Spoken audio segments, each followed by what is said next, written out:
Hamas نے ایک اور یرغمالی کی لاش اسرائیل کے حوالے کر دی۔ صہیونی فوج نے ریڈ کراس سے لاش وصول کرنے کی تصدیق کر دی۔ اسرائیلی میڈیا کے مطابق لاش کو شناخت کے لیے فورنسک انسٹیٹیوٹ منتقل کر دیا گیا۔ لاش کی شناخت ہونے کے بعد گھر والوں سے رابطہ کیا جائے گا۔ حماس کی جانب سے اب تک 23 اسرائیلی فوجیوں کی لاشیں حوالے کی جا چکی، جبکہ اب بھی 5 غزہ میں ملبے تلے دبی ہیں۔ حماس نے ایک اور یرغمالی کی لاش اسرائیل کے حوالے کر دی۔ صہیونی فوج نے ریڈ کراس سے لاش وصول کرنے کی تصدیق کر دی۔ اسرائیلی میڈیا کے مطابق لاش کو شناخت کے لیے فورنسک انسٹیٹیوٹ منتقل کر دیا گیا۔ لاش کی شناخت ہونے کے بعد گھر والوں سے رابطہ کیا جائے گا۔ حماس کی جانب سے اب تک 23 اسرائیلی فوجیوں کی لاشیں حوالے کی جا چکی، جبکہ اب بھی 5 غزہ میں ملبے تلے دبی ہیں۔ حماس نے ایک اور یرغمالی کی لاش اسرائیل کے حوالے کر دی۔ صہیونی فوج نے ریڈ کراس سے لاش وصول کرنے کی تصدیق کر دی۔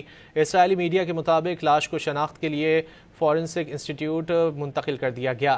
لاش کی شناخت ہونے کے بعد گھر والوں سے رابطہ کیا جائے گا۔ حماس کی جانب سے اب تک 23 اسرائیلی فوجیوں کی لاشیں حوالے کی جا چکی، جبکہ اب بھی 5 غزہ میں ملبے تلے دبی ہیں۔